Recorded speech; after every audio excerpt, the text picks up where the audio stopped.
c'est un outil qui a plein de potentiel. Mais en même temps, comme tous les outils, on peut mal l'utiliser. Donc, si on l'utilise mal, soit parce qu'on a des mauvaises intentions ou parce qu'on n'a pas été formé ou qu'on n'est pas conscient d'eux, par exemple, des étudiants qui, sans le savoir, utilisent mal l'intelligence artificielle puis font du plagiat. C'est l'ensemble de la communauté qui est concernée, qui est touchée par ça et qu'il faudra sensibiliser, avec laquelle il faudra réfléchir et qu'il faudra éventuellement, oui, en partie, accompagner dans ce changement-là. Il faut trouver des façons d'intégrer ça. On ne pourrait pas les bannir, mais c'est un élément d'aide, clairement, là, dans la formation de nos étudiants.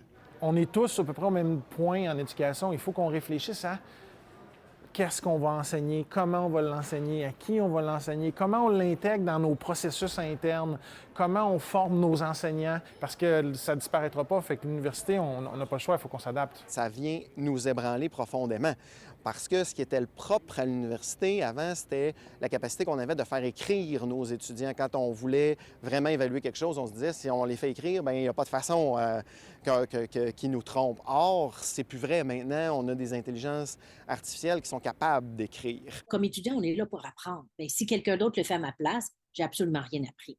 Donc, c'est ça que je voudrais que les étudiants se souviennent. S'ils sont à l'université et qui ont payé pour leurs études, c'est parce qu'ils veulent apprendre quelque chose.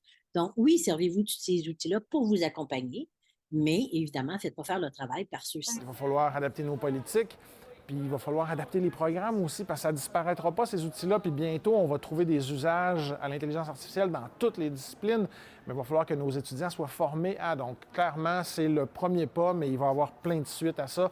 Des conférences peut-être, mais des cours, des formations, des activités de réflexion, etc. C'est sûr que c'est juste le début. On a 33 qui disent, ben moi, je ne vais pas nécessairement l'enseigner. Il y en a seulement 33 plutôt qui disent que qu'ils vont l'enseigner, mais c'est tout à fait normal. Les profs ne sont pas encore formés. Donc, que les profs ne soient pas formés puis qu'ils ne soient pas capables de former leurs étudiants, ben on peut s'y attendre. C'est effrayant si on n'a pas les compétences. C'est effrayant si on se lance puis qu'on ne réfléchit pas.